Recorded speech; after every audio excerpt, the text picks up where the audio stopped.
सो जे उसो की blood line में comeback कर दी गई है टीज। वहीं ब्रॉक लेसनर को भी एक जगह किया गया टीज आज की रॉ पे। नमस्ते दोस्तों, कैसे हैं आप सब? आपके साथ है तोमर साहब और आप देख रहे हैं WWE फटाफट, जहां मिलेगी आपको रॉ और स्मैकडाउन के अपडेट फटाफट। So let's roll in. सबसे पहले तो मैं आप लोगों को सॉरी बोलना चाहूंगा कि लास्ट वीक की स्मैकडाउन को मैं कवर नहीं कर पाया। एक्चुअली मैं कहीं गया हुआ था और वहां से आने में मैं थोड़ा लेट हो गया, इस वजह से स्मैकडाउन की वीडियो शूट ही नहीं कर पाया। सो उसके लिए फिर से सॉरी। और अब स्टार्ट करते हैं रॉ के रिव्यू को। शो की शुरुआत करती है रिया रिप्ली। रिया रिप्ली अपने रिवेंज के बारे में बात कर ही रही थी कि उतनी देर में वहां पे ट्रिफनी स्ट्रैटन आ जाती हैं। रिया और ट्रिफनी एक दूसरे को चैलेंज करती कि उतनी देर में वहां पे लिव मॉर्गन और रिकेल आ जाती हैं और दोनों को तोड़ देती हैं। लास्ट स्मैकडाउन पे रिया रिप्ली गई थी तो इस रॉ पे ट्रिफनी स्ट्रैटन आ गई। सो WWE का मामला क्लियर है कि जो तीसरी पॉसिबिलिटी है उसको भी रेलेवेंस दिया जाए, जहां पे लिव मॉर्गन पे भी ट्रिफनी स्ट्रैटन कैश इन कर सकती हैं। जहां तक मुझे लग रहा है ट्रिफनी स्ट्रैटन क्राउन ज्वेल में कैश इन करके ट्रिपल थ्रेट मैच बना सकती हैं। I mean, उनके लिए कितनी अच्छी अपॉर्चुनिटी होगी कि वो एक चैंपियनशिप नहीं दो चैंपियनशिप को जीत जाएंगी। वहीं ट्रिफनी को बेबी फेस बनाने के लिए रिया रिप्ली के साथ में टैग मैच में डाला जाता है। अब अगर उनको बेबी फेस बनाने की कोशिश की जा रही है तो इसका मतलब वो नाया जैक्स पे धोखे से कैश इन तो नहीं करेंगी। तो ये जो तीसरी पॉसिबिलिटी है ट्रिपल थ्रेट मैच की, ये होना मुझे पॉसिबल लग रहा है। वहीं फिन बैलर डीमैन के साथ एक और रीमैच मांगते हैं एडम पियर्स से। एडम पियर्स बोलते हैं, अबे साले ये दो चैंपियनशिप लटका रखी है, ये कब डिफेंड करोगे? अब मैं तुम्हारी चैंपियनशिप के नंबर 1 कंटेंडर बनाने के लिए एक टूर्नामेंट करवा रहा हूँ, फिर इन चैंपियनशिप को पहले डिफेंड करो, फिर डेमियन की बात करना। वहीं लिव मॉर्गन जजमेंट डे से रिकेल को इंट्रोड्यूस करती हैं, जिसको देख के मुझे लगता है कार्लिटो का सिस्टम थोड़ा सा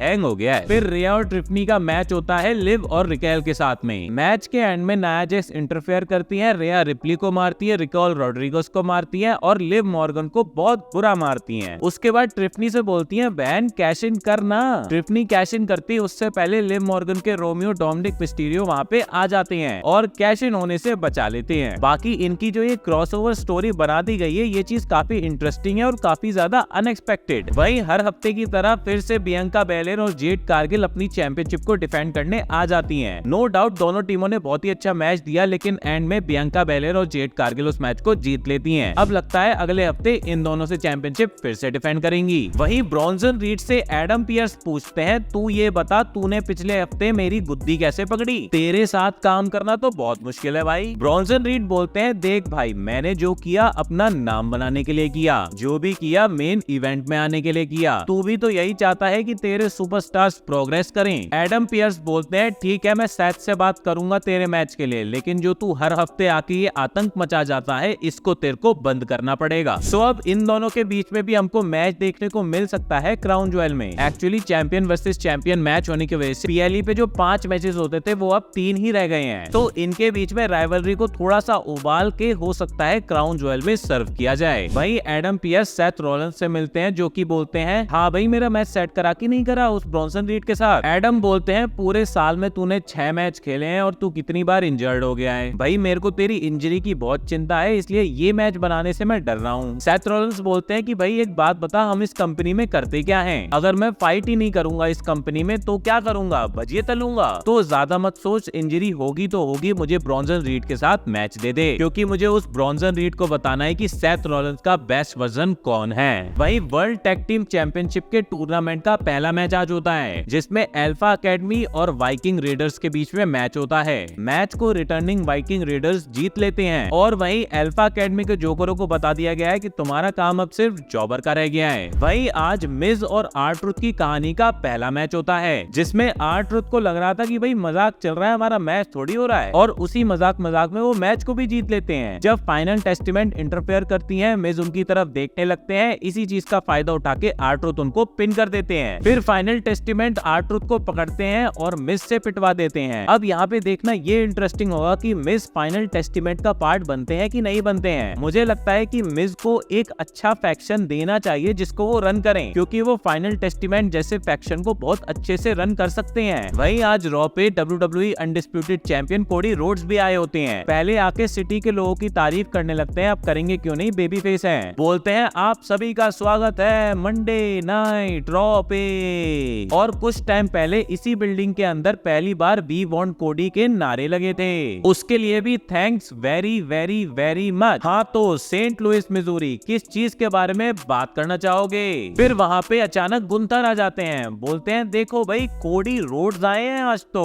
हाँ भाई कोडी, सो मैं लोगों की रियलिटी बताता हूँ, लोगों के नेगेटिव पॉइंट उनके मुंह पे बताता हूँ। लेकिन कोडी मैं तेरे बारे में थोड़ा कम बोलूंगा क्योंकि तेरे सच में ही बहुत कम नेगेटिव पॉइंट्स हैं। वैसे तो मानना पड़ेगा WWE इस टाइम पीक पे है और तू है मेन रीजन WWE जिसकी बैक पे टिकी हुई है, उसके लिए तो सच में मैं तेरी रिस्पेक्ट करता हूँ। लेकिन भाई पहले तू अपना केविन ओवेंस से निपटारा कर ले, फिर मेरे से 100% रेडी होके मैच करना सेकेंडरी चैंपियन, ताकि बाद में कुछ बहाना ना रह जाए जब मैं तेरे को हरा दूं। कोडी रोड्स बोलते हैं देख भाई मैं अपना हर मैच अपना 100% दे के ही करता हूँ, और सेकेंडरी चैंपियन की बात करी है तो मैंने इस एरा के सबसे बड़े चैंपियन को हराया है और WWE के सबसे बड़े बीस्ट को भी हराया है। सो यहाँ पे ब्रॉक लेसनर को बहुत टाइम बाद टीज किया गया। देखिए अगर किसी के ऊपर केस चल रहा होता है तो WWE उसका नाम क्या, उसका नाम का ना भी नहीं बोलती, लेकिन यहाँ पे ब्रॉक लेसनर को टीज किया गया है, इसका मतलब उनका कमबैक तो हो सकता है, लेकिन अभी क्राउन ज्वेल के अंदर उस चीज को एक्सपेक्ट करना बिल्कुल सही नहीं होगा। हमें अभी इस चीज के लिए हैप्पी होना चाहिए कि ब्रॉक लेसनर का नाम लिया जा रहा है एंड डेफिनेटली वो इसके बाद कमबैक करेंगे। वही ब्रॉन ब्रेकर जे उसो को फिर से चैलेंज करते हैं, बोलते हैं कि मैंने अपनी फैमिली के नाम से नाम नहीं बनाया, लेकिन हर हफ्ते हर प्रोमो में अपनी फैमिली की बात करते हैं। वाह, तू अपनी फैमिली की बैसाखी की मदद से यहाँ तक पहुंचा है और उसके बाद तूने उसी फैमिली को बिट्रे किया है, और मैंने भी जब तुझे लास्ट वीक रिस्पेक्ट दी मुझे उतनी रिस्पेक्ट वापस मिली नहीं। मैंने इतनी अच्छी चैंपियनशिप रेन दी और उसके बाद तूने मुझे जरा सा भी रिस्पेक्ट नहीं किया, ये चीज मुझे बिल्कुल पसंद नहीं आई और इसीलिए मुझे अब एक रीमैच चाहिए। उसके बाद ब्रॉन ब्रेकर और कोफी किंगस्टन का मैच स्टार्ट हो जाता है, जिसको ब्रॉन ब्रेकर जीत लेते हैं और उसके बाद कोफी पे अटैक करने वाले होते हैं, तभी जेवियर वुड्स आ जाते हैं और जे उसो आ जाते हैं और दोनों मिलके कोफी को बचा लेते हैं। तो ये ओवरऑल पुश दिया गया है ब्रॉन ब्रेकर और जे उसो की राइवलरी को थोड़ा सा बढ़ाने के लिए, ताकि इन दोनों का चैंपियनशिप मैच अब नेक्स्ट वीक हो पाए। लेकिन मेन चीज तो उसके बाद जब जे उसो लॉकर रूम में जा रहे होते हैं तब होती है, जब वो अपने लॉकर रूम का दरवाजा खोलते हैं और वहाँ देखते हैं कौन बैठा है, जिमी उसो। फिर जे उसो वहाँ से चले जाते हैं, जिमी उसो उनको ढूंढते ढूंढते फिर निकल पड़ते हैं और उसके बाद कुछ बोलते उससे पहले ही जे उसो नो बोल के चले जाते हैं। तो जे उसो तो इनडायरेक्टली कह रहे हैं भाई मेरा बढ़िया चल रहा है, मैं क्यों बीच में पड़ूं, पहली बार इतने साल में मैं सिंगल्स टाइटल जीत पाया हूँ, भाई थोड़े मजे तो ले लेने दे। जैसे ही टाइटल जीता तुम मेरे दरवाजे पे आ गए। खैर ये सारे पॉइंट्स जे उसो बोलने वाले हैं आगे के वीक्स में, लेकिन एंड में जाके सर्वाइवर सीरीज में ओजी ब्लड लाइन का पार्ट बनेंगे। हो सकता है कोडी रोड्स भी इनको ज्वाइन करें क्योंकि मेन इवेंट के अंदर चैंपियन को डाला ही जाता है। वहीं द रॉक इस मैच का पार्ट तो नहीं होंगे लेकिन बहुत ही क्रूशियल रोल प्ले कर सकते हैं। तो दोस्तों ये हुआ इस रॉ पे। अब मिलते हैं आपको नेक्स्ट स्मैकडाउन पे और पक्का मिलूंगा, टेंशन मत लो। तब तक के लिए सायोनारा।